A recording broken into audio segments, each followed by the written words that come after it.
Hello, my name is Christopher Morgan. I'm 28 years old, living in a tiny apartment in Cleveland, Ohio, where every morning I wake up to the smell of burning wood from the nearby lumber mill. My life isn't anything special. No big house, no fancy car, no glamorous trips that people love to flaunt on social media. I'm just an ordinary working guy, spending my days loading and unloading goods, coming home at night to the creaking sound of my ceiling fan, wondering if I've been living my life the right way. But if you ask me what has shaped the person I am today, I'd tell you the story of my family and the sacrifices I've made. Sacrifices that sometimes make me question whether they were worth it. I grew up in a small town in Ohio, the kind of place where everyone knows each other so well you couldn't hide a cold if you tried. My family was poor, so poor that poverty felt like a constant companion, always lingering by our side. My dad, Bruce, was a painter, coming home every day with paint stains on his clothes and hands as rough as tree bark. My mom, Gloria, worked at a bakery in town, always carrying the scent of flour and vanilla, but never earning enough to buy a proper cake for the family. We lived in an old wooden house, with a leaky roof during rain and winters so cold they chilled you to the bone. But despite the hardships, our home was always filled with laughter. Dad told silly jokes, Mom sang off-key folk songs, and my younger brother, Kevin, was always clinging to me, begging to play pretend fighting games. My childhood wasn't filled with expensive toys or fancy outings, but I had my family, and for me that was enough. I remember evenings gathered around the dinner table, sharing a plate of mashed potatoes and a few pieces of discounted chicken Mom got from the market. Kevin, a bright kid with sparkling eyes, would talk about his dreams of becoming an engineer and building skyscrapers. I'd just smile, ruffle his hair, and say, "Keep studying hard and I'll take care of you." Back then, I didn't realize that promise would become a burden I'd carry for years. When I was 17, everything changed. Dad had a work accident, falling from scaffolding, breaking his leg and losing his job. The hospital bills came like a death sentence, and the bank kept hounding us about the mortgage. Mom worked longer hours, but her meager bakery wages barely made a dent. I saw Dad lying on the sofa, his eyes empty, and Mom growing thinner, her hair graying early. Kevin, only 13 at the time, was still carefree, focused on his math homework and big dreams. I knew that if I didn't do something, our family would fall apart. So I decided to drop out of school. The day I told Mom I wasn't going back to school, she cried. She grabbed my hand, saying I was ruining my future, but I just smiled and said, "Mom, I'm not as smart as Kevin. I'll quit school and work so he can keep studying. We'll be okay." Mom hugged me, sobbing, while Dad turned away, silent. I knew he was ashamed, but he'd never admit it.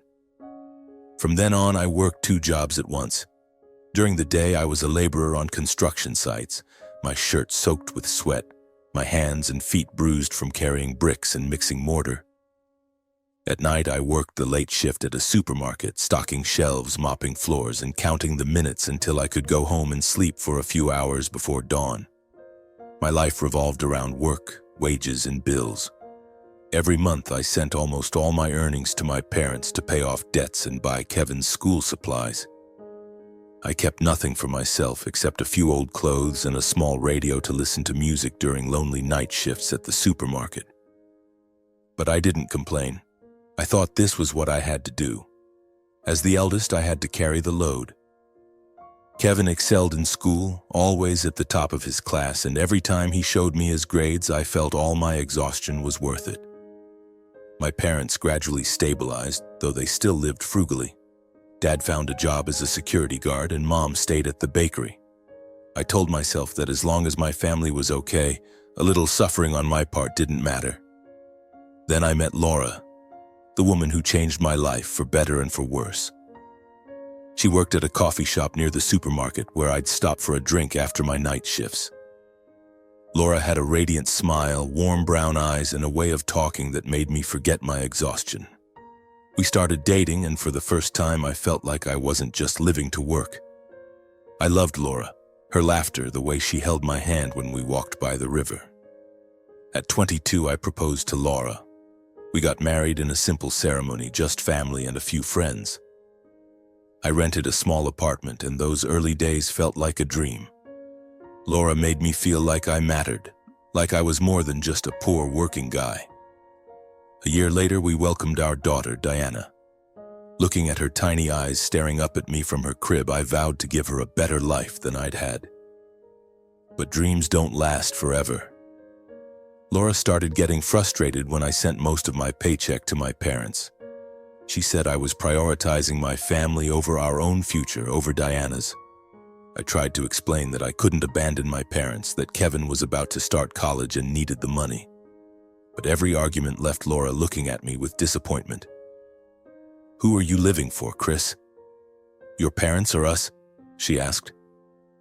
I couldn't answer because deep down I thought I had to live for everyone. The tension grew. Laura wanted us to save for a house, for Diana to go to a good school. But I had no money, as almost everything I earned went to my parents or to pay off debts. Arguments became routine, and each one felt like it was tearing me in two. I wanted to make Laura happy, but I couldn't turn my back on my family. Finally, after 4 years together, Laura left. She took Diana, who was only 3, and said she couldn't live with someone who only sacrificed for others and neglected his own family. I stood frozen in our apartment, watching her pack her bags, hearing Diana cry for her dad. When the door closed, it felt like my world collapsed. I didn't blame Laura. Maybe she was right. Maybe I was wrong to think I could balance everything. After the divorce, I moved to an even smaller apartment in Cleveland and started working at a lumber mill. The work is grueling, but I don't mind.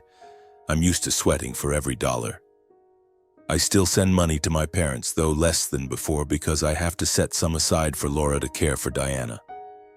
My life is now a repetitive cycle. Work, go home, sleep, repeat. I don't have close friends, no hobbies, no lively drinks with coworkers after a shift. All I own is an old pickup truck and a few worn-out pieces of furniture. But the worst pain isn't the loneliness. It's missing Diana. I know she and Laura live in Erie, Pennsylvania with Laura's parents. Sometimes I drive there just to stand at a distance and watch Diana play at her preschool. I don't dare approach, not wanting to disrupt Laura's new life. Once I left a small doll hanging on Laura's car mirror with a handwritten note. "For Diana. From Dad." I don't know if she got it, but I hope it made her smile. I've never told anyone about those moments watching my daughter from afar, or the nights I sit alone, wondering if my sacrifices were worth it. I dropped out of school, worked myself to the bone, lost my wife and daughter. Also, my family could have a better life. But sometimes I wonder, why am I the only one paying the price? Why can't I have a little happiness for myself? I don't complain, not ever. I just quietly work, quietly live, and quietly endure. But deep inside, I feel a nameless pain, a question that keeps repeating, am I living the right way? Were all my sacrifices worth it? Then an answer came to me one August day when I got a call from Uncle Paul, my dad's younger brother. He said the family was planning a reunion at his new house in the suburbs of Columbus. "The new place is huge, Chris," he said excitedly over the phone, his voice brimming with pride. "David sent money to buy it. The whole family's coming, it'll be fun, you've got to be there, it's been a while." David, Uncle Paul's son and my cousin, is working in California, making good money and regularly sending some back to his parents. I smiled over the phone, saying I'd try to make it, but inside I felt a heavy weight. Family reunions always made me uneasy. I didn't know what to say or do when everyone around me seemed to have made it more than I had. I didn't want to go, honestly. But then Mom called right after, her voice gentle but firm. "Chris, you have to come. The whole family's expecting you. Don't make me ask again." I sighed and agreed. I've never been good at saying no to Mom, though sometimes I wonder if she truly understands what I've done for the family. The day of the reunion arrived with beautiful sunny weather and a rare fresh breeze in Cleveland. I drove my old pickup truck inherited from Dad to Uncle Paul's new house, a spacious 2-story home with a wide, well-kept front yard. The grass was neatly trimmed, the white picket fence gleaming. I parked, looked through the window, and saw everyone already gathered. Aunts, uncles, cousins, even close neighbors. Laughter filled the air, and the smell of grilled meat wafted from the backyard. I took a deep breath, trying to shake off the feeling of being out of place, and walked in. Inside, the atmosphere was even livelier than I'd expected. Aunt Mary, Dad's cousin, was sharing stories about her recent trip to Europe. Uncle Paul was boasting about his new house, constantly mentioning David, the family's hero. "That kid's busy as hell, but he's making bank," he said, holding a beer, his eyes gleaming. "He's working in Silicon Valley, earning in a month what I made in a year back in the day. Thanks to him, I got this house." Everyone nodded, murmuring in admiration, while I just smiled, sitting quietly in a corner of the dining table, holding a plate of grilled chicken wings. Kevin, my younger brother, was there too. He's 24 now, a college graduate working an office job at an insurance company in downtown Columbus. Seeing him in a crisp dress shirt, hair neatly styled, I couldn't help but feel proud. Kevin was proof that my years of backbreaking work, dropping out of school to give him a chance, had paid off. He shook hands with everyone, flashed a bright smile, and talked about his new job and plans to buy a car. People crowded around him, showering him with praise. "Kevin's the future of the Morgan family," Aunt Mary said, then turned to me, half joking, half serious. "And what about you, Chris? Still working at the lumber mill? When are you going to start your own shop?" I gave an awkward smile, nodded, and tried to swallow the sting in my chest. I didn't blame Aunt Mary. To everyone, I was just Chris, the unremarkable laborer. No degree, no nice house, no success story to share. But I didn't expect them to understand. I just wanted to sit there, eat a family meal, and go back to my life. But the reunion didn't let me off that easily. As the meal wound down and the alcohol kicked in, the mood shifted. Dad, tipsy and sitting across from me, suddenly spoke up, louder than necessary. "Hey, Chris, how's it feel to be the only one in the family with nothing to show for it? No decent job, no future?" He laughed as if it were a harmless joke, and a few people at the table chuckled along like it was all in good fun. My face burned, but I tried to stay calm. I looked down at my plate, biting my lip, telling myself he was just drunk, that he didn't mean it. But he didn't stop. "Look at Kevin," he went on, pointing at my brother. "College graduate, steady job, bright future, and you? 28 years old, still hauling lumber, living in a dumpy apartment. You gonna live like that forever?" The laughter around the table faded. A few curious glances darted my way, but no one said anything. Kevin looked down, seeming uncomfortable, but he didn't speak up either. I gripped my fork tightly, trying to keep my voice steady. "I'm trying, Dad." But he acted like he didn't hear me and kept going. "Trying? Trying what? Look at David, look at Kevin. Everyone in this family's moving forward except you. You're just standing still, you're embarrassing your mom and me." His words cut like a knife. My chest felt heavy, like someone was pressing down on it. I wanted to stand up, to yell that I'd sacrificed everything for this family, that I dropped out of school, worked 2 jobs, paid off their debts, and funded Kevin's education. But I couldn't say it. I just sat there, my face stiff, swallowing the anger and pain rising in my throat. Mom, sitting next to Dad, didn't defend me. Instead, she added, her voice soft but sharp, "Chris, we know you're trying, but you can't keep living like this forever. David bought this house for Paul. I just wish you could be half as successful as him and I'd be content." I looked at her, hoping to find some warmth, some acknowledgement of what I'd done. But her eyes held only disappointment, as if I were a stain on the family. I felt my chest tighten, my breathing heavy, my hands clenched under the table until my knuckles turned white. I wanted to stand up, to walk out, to scream that they had no right to talk about me like that. But I stayed there, silent, as I had done for years. The laughter and chatter around the table resumed, as if the words just spoken were nothing more than a harmless joke. Aunt Mary went on about her trip to Italy. Uncle Paul bragged more about David, and Kevin, my brother, kept his head down, quietly picking at his food as if he wanted no part in the mess. I looked around, seeing everyone immersed in their own world, a world I didn't seem to belong to. I was invisible, the one who'd sacrificed my entire life so they could sit here laughing without a single one of them noticing. Then Dad, still tipsy, spoke up again. He pointed at me, his voice loud enough to silence the room. "Chris, listen to me. You can't keep living like a failure forever. No house, no car, not even a decent job. You're truly the shame of the Morgan family." He emphasized the last word as if he wanted the whole world to know I was a disappointment. In that moment, something inside me broke. I felt a fire ignite, burning through all the patience I'd held onto for years. I stood up abruptly, the wooden chair screeching loudly. All eyes turned to me, but I didn't care anymore. I'd stayed silent too long, swallowed too much pain. It was time to speak. "Dad, Mom, everyone," I began, my voice trembling. Not from fear, but from the anger and pain surging like a tidal wave. "You think I'm a failure? Think I haven't done anything? Let me tell you what I've done." I took a deep breath, trying to keep my voice steady. I dropped out of school at 17.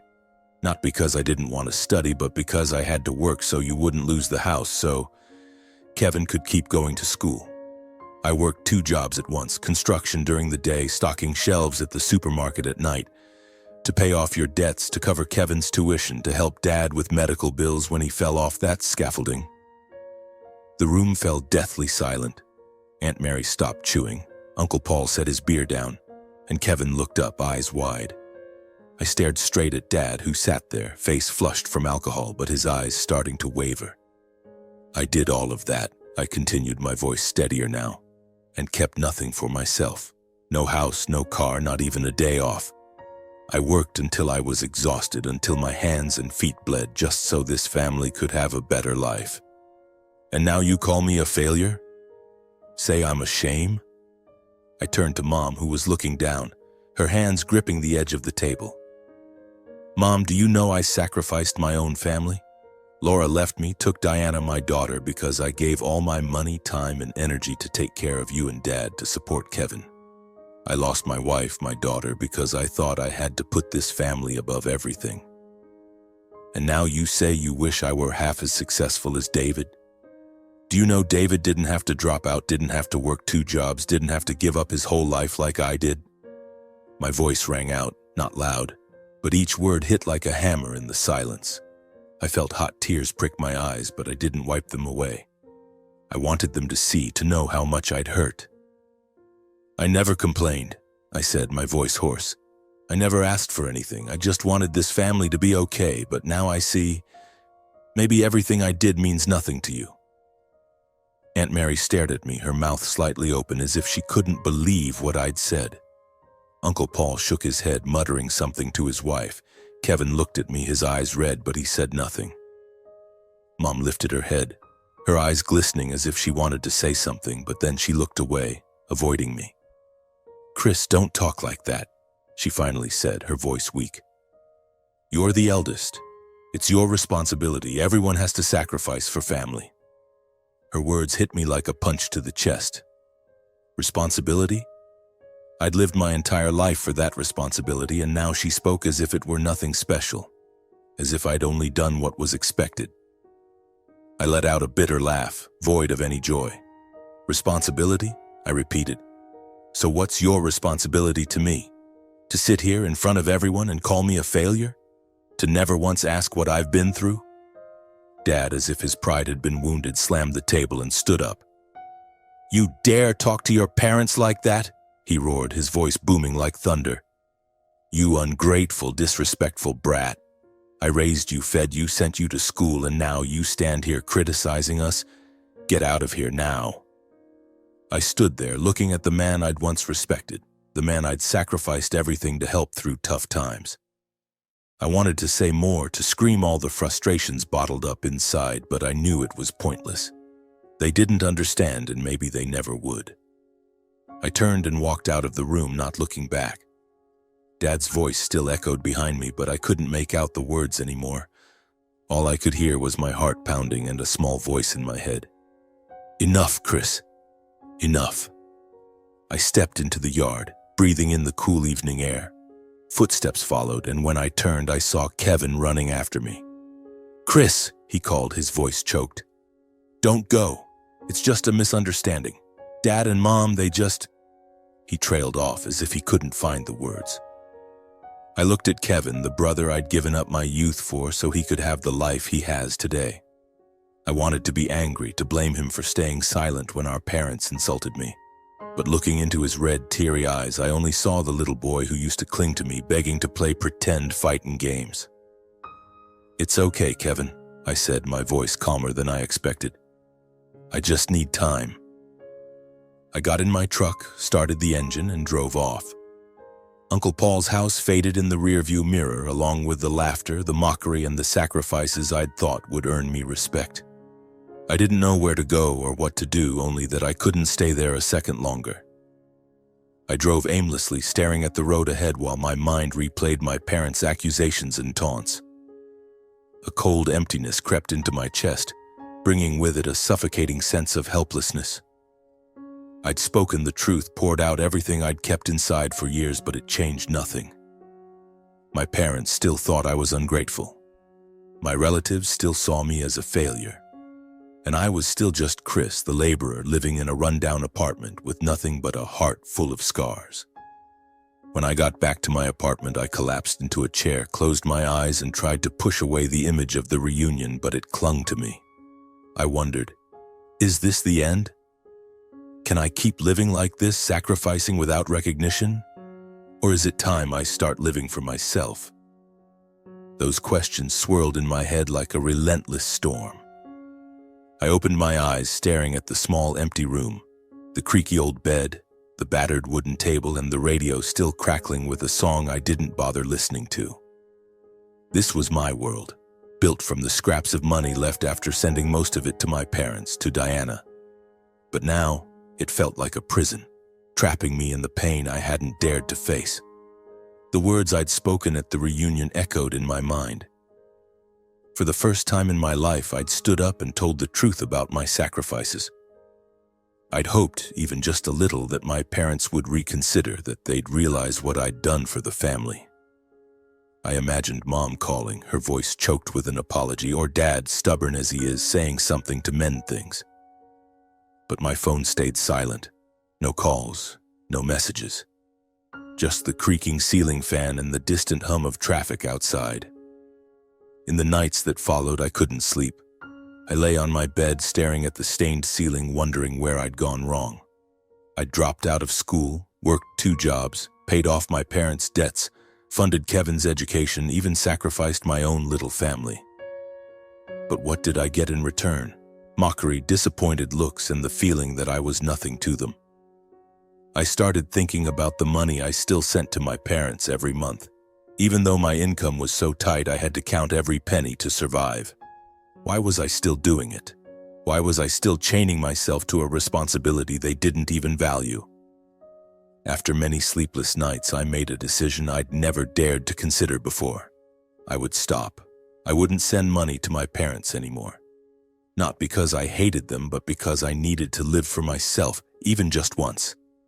I needed to break free from this cycle of meaningless sacrifice. I wrote a short message to Mom. "Mom, I'm sorry, but I can't send money anymore. I need to live for myself and for Diana." I hit send, my heart pounding, feeling like I'd just cut a cord that had bound me for years. I thought they'd understand, or at least call to talk. But no. 2 days later, while I was working at the lumber mill, I heard a commotion at the gate. A coworker, Joe, ran up to me looking panicked. "Chris, your parents are out there. They're saying something to everyone. It sounds intense. You better go check."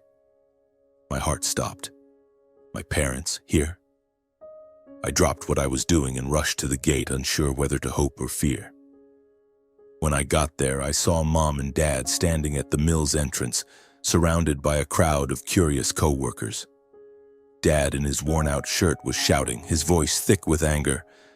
"That Chris, he's abandoned his family. We raised him, fed him, sent him to school, and now he dares turn his back on us, cutting off our support. What an ungrateful wretch." Mom stood beside him, clutching his arm, her voice shrill with resentment. He's a bad son, only caring about himself, not his parents. We need money to live, to pay for medical bills, and he doesn't even care." I stood frozen, feeling the ground collapse beneath me. Their words weren't just insults, they were a distortion of the truth. They didn't mention the years I worked myself to exhaustion, the debts I paid off for them, the fact that I sacrificed my own family. They painted me as a selfish, disloyal son. My co-workers, people I'd worked with for years, now looked at me with curious eyes, whispering among themselves. Joe patted my shoulder, murmuring, "What's going on, Chris? Is what they're saying true?" I didn't answer Joe. A wave of humiliation surged through me, not because of what my parents said, but because I'd let them put me in this position in front of the people I saw every day. I stepped forward, my voice hoarse. "Mom, Dad, how could you do this? Why are you treating me so cruelly after everything I've done for you?" Mom looked at me, her eyes no longer filled with the disappointment from the reunion, but with anger. "You think sending a few bucks settles your responsibility? You're the eldest, you're supposed to take care of us. Now I'm sick, your dad's working himself to death, and you dare abandon us? You're ungrateful," Dad cut in, pointing at me. "Who do you think you are, cutting us off? You want this family to starve? I'm ashamed to have a son like you." Their words were like knives plunging deep into my heart. I wanted to scream, to tell them I'd sacrificed my youth, my own family, to support them. But I couldn't speak. I just stood there, surrounded by curious stares and whispers, feeling like a stranger in my own life. I turned to Joe, still standing beside me, and said quietly, "Tell Tom I'm quitting." Joe looked at me, shocked. "Chris, are you sure? You don't have to do this." But I just shook my head. I couldn't stay here, where my parents' story would spread like a stain.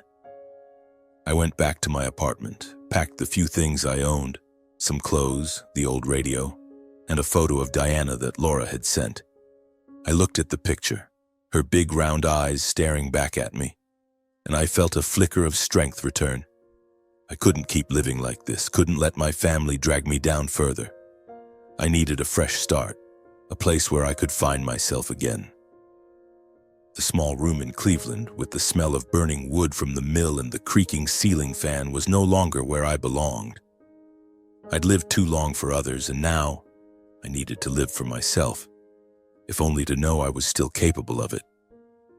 I loaded my old pickup truck with a few bags of belongings and drove east toward Erie, Pennsylvania. I had no clear plan, only the knowledge that Laura and Diana were living there with her parents, Wayne and Amanda.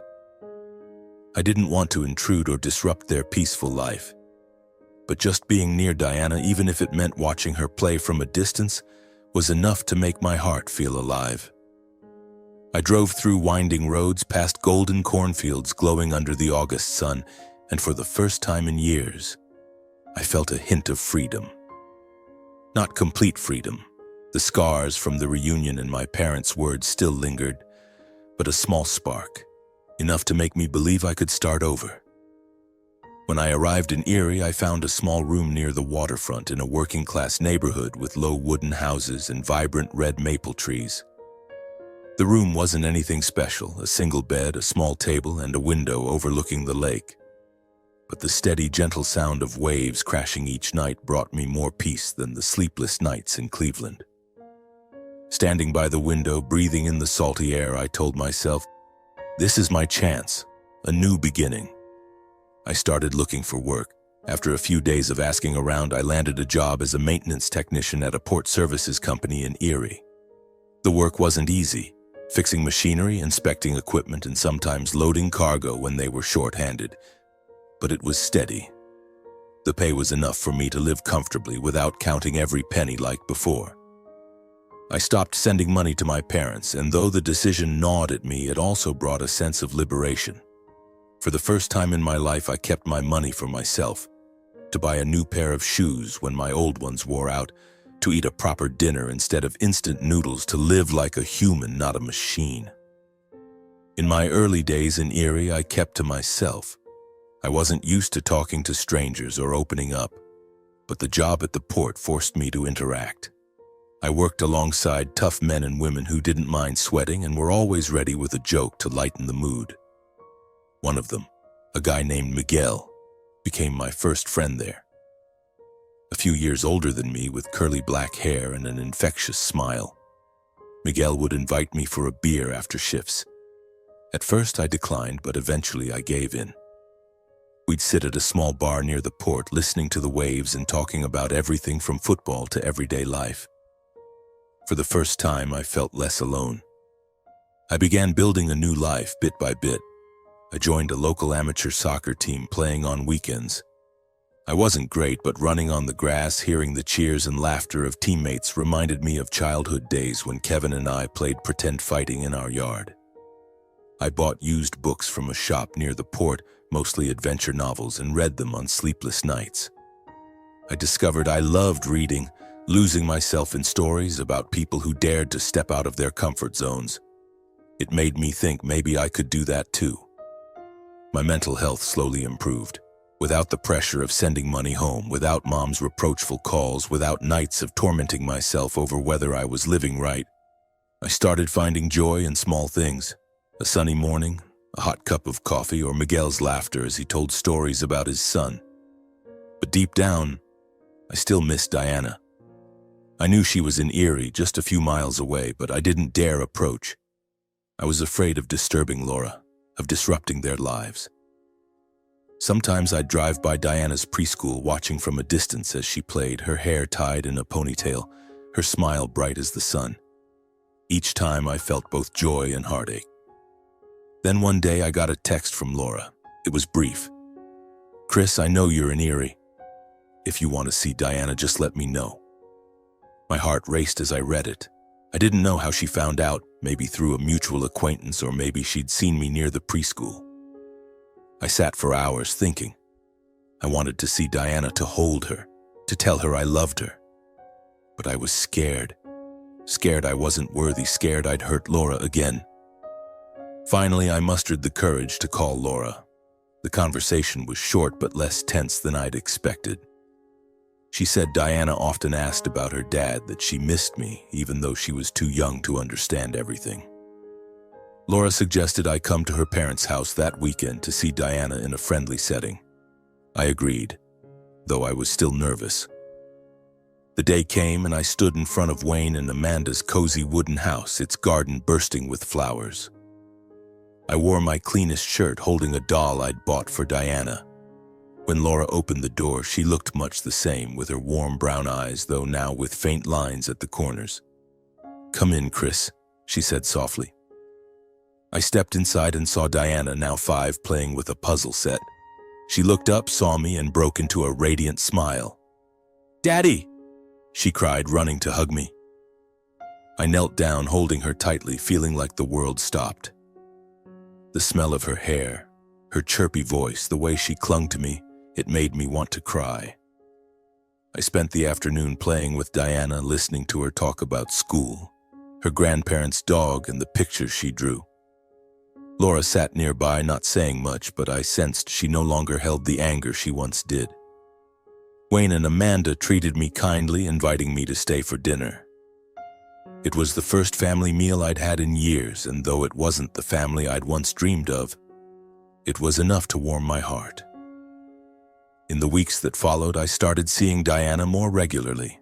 Laura agreed to let me visit her on weekends, and slowly, we began talking more. Not to rekindle our relationship, but to build a healthy one for Diana's sake. Laura told me she'd settled into her life, working at an insurance company and studying for a certification. I shared about my job at the port, my soccer games, and how I was trying to live for myself. She smiled and said, "You look different, Chris. Lighter." And she was right. I felt lighter. Not because I'd forgotten what happened with my family, but because I was learning to let go. I still thought about my parents, about Kevin, but I no longer let them define who I was. I found joy in my new life, jogging along the waterfront, reading books, laughing with Miguel, and above all, moments with Diana. I was no longer the Chris who silently endured. I was Chris, a father, a friend, a man trying to rediscover himself. But I knew deep down I hadn't fully let go. The scars from the reunion from my parents' words lingered. I wondered if I could ever truly forget or if I'd carry that pain forever. But every time I saw Diana's smile, every time I heard the waves crash against the shore, I felt closer to a better version of myself. And that for me was enough.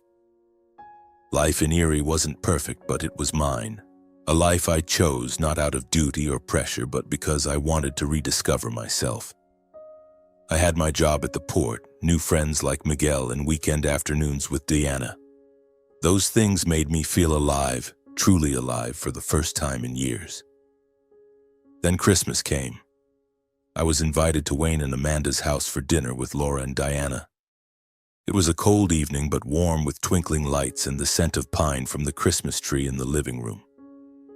Diana, now 5, ran around the house with an oversized Santa hat slipping over her head, giggling as I pretended to let her catch me in a game of tag. Laura sat on the couch watching us with a gentle, meaningful smile. Amanda bustled in the kitchen preparing a roast turkey, while Wayne recounted stories from his days as a sailor, his deep, warm voice blending with the soft Christmas music. During dinner, as we raised our glasses for a toast, my thoughts drifted to my parents. Despite my efforts to bury their memory, they surfaced. I remembered Christmases from my childhood. Mom baking gingerbread cookies, Dad, exhausted from work, still managing to make a small Christmas tree from dry branches.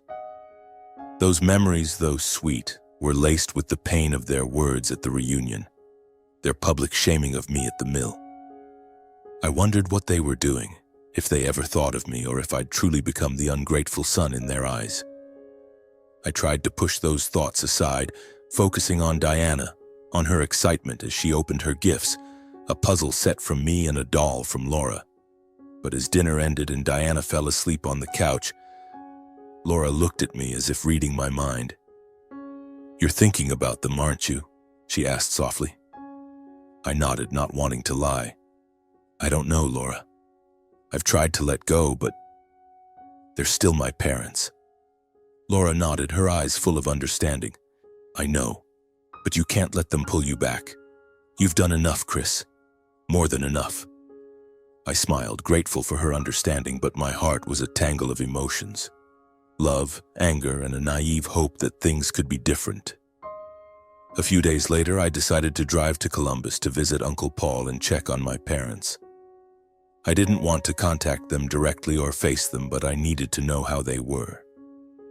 I told myself it would be a short visit, just to ease my mind.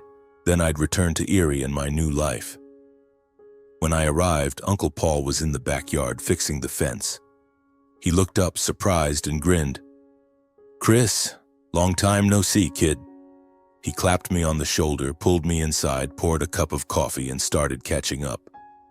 But when I asked about my parents, his tone grew serious. "They're not doing so great, Chris," he said, his eyes filled with concern. "Your mom's sick, high blood pressure, and some heart issues. The doctor prescribed meds, but they're expensive and money's, well, you know." He paused, sipped his coffee, and continued. "Your dad's taken on extra work driving a delivery truck at night, even though he's not as strong as he used to be. They've been asking me for loans, but I can only help so much." I sat in silence, feeling like someone was squeezing my heart. Mom's sick? Dad working nights? I pictured Dad with his gray hair and trembling hands driving through the cold night. I pictured Mom, who used to sing off-key folk songs, now reliant on costly pills. I felt both pity and anger. Pity because they were my parents. Anger because of their insults, their public humiliation of me, their refusal to ever apologize. Uncle Paul went on, his voice quieter. "Kevin's busy. He's got a new girlfriend, still living in downtown Columbus, doesn't visit them much. He sends money sometimes, but not regularly. Your parents complain about it a lot." I listened, a bitter taste in my mouth. Kevin, the brother I'd sacrificed my youth to put through college, was now too busy to care for our parents. I didn't blame him. He had his own life, but I couldn't help feeling the unfairness. I'd done everything to keep this family afloat, and now they needed me again, yet still hadn't acknowledged what I'd done. Uncle Paul looked at me, his eyes suggesting something unspoken. "Chris, the family still needs you," he said carefully. "But I know they haven't treated you fairly. I'm not defending them, but I think maybe they don't know how to say sorry." I nodded, saying nothing. His words were like a needle pricking at the unhealed scars in my heart. I wanted to believe my parents still needed me, that they loved me in some way. But I couldn't forget what had happened, couldn't erase how they'd made me feel like a failure. I left Uncle Paul's house and drove back to Erie in silence. My mind was a mess. I felt for Mom, worried about her health. I worried for Dad, old and still working grueling hours. But I was also angry. Angry that they never recognized my sacrifices. Angry that they'd shamed me at the mill. Angry that they still saw me as an ungrateful son. I wondered if I should go back, if I should help them again. Or should I keep living my new life, where I'd finally found some peace? In the days that followed, I couldn't stop thinking about my parents. I remembered the tough years when I worked myself to exhaustion to pay their debts, to fund Kevin's education. I remembered Mom's tears when I told her I was dropping out, Dad's ashamed glance as he turned away. Those memories stung, but they also reminded me that I'd done enough. I'd given everything I had, and I couldn't keep sacrificing forever. I called Laura and told her about my visit to Uncle Paul.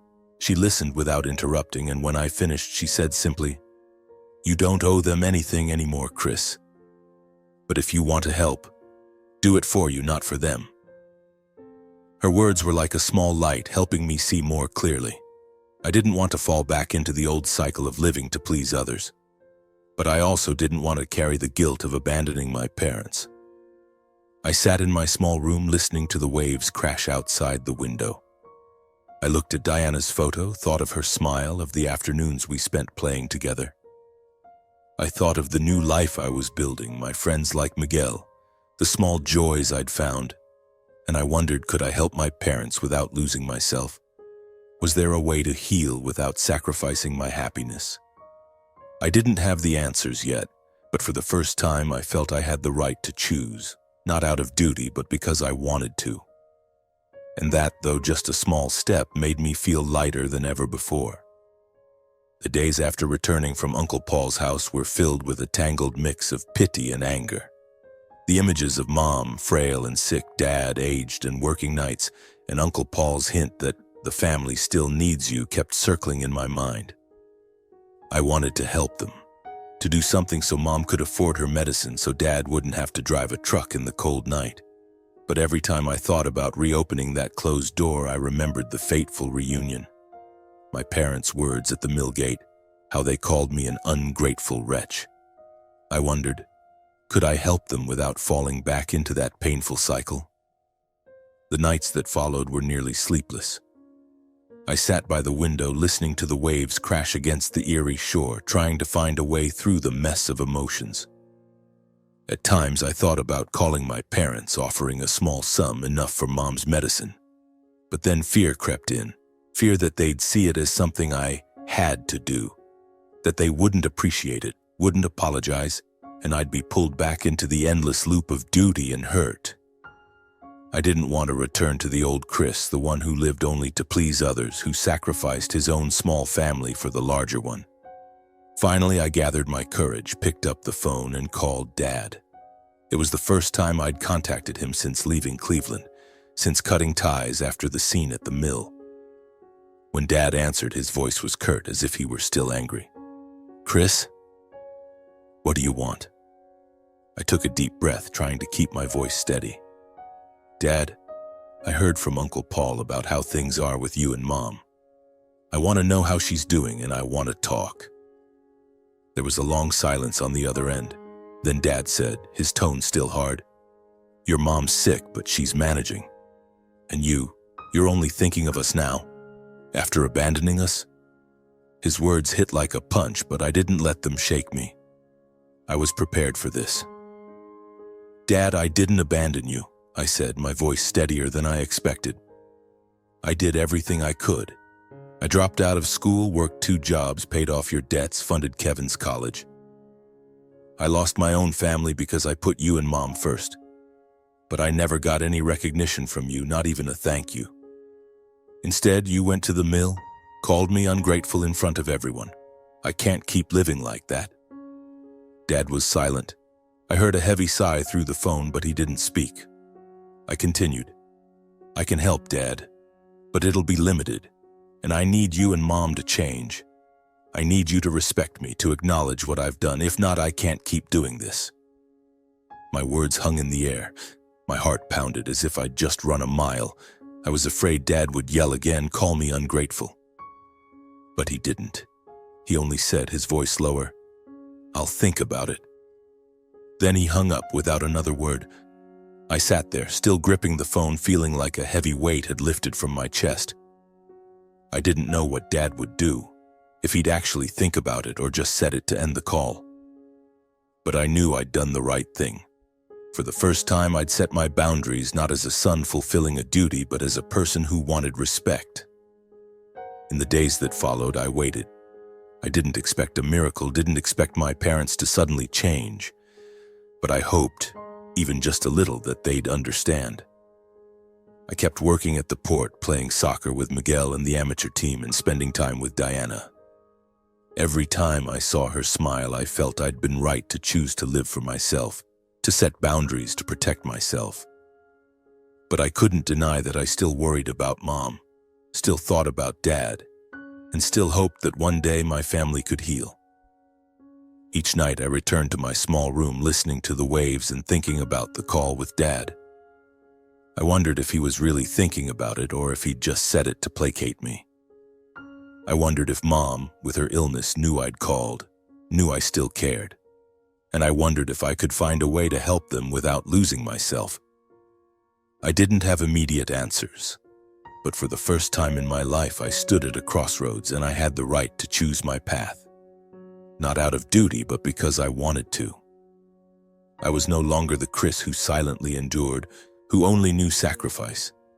I was Chris, a father, a friend, a man learning to love himself, and maybe one day a son whose family would value him.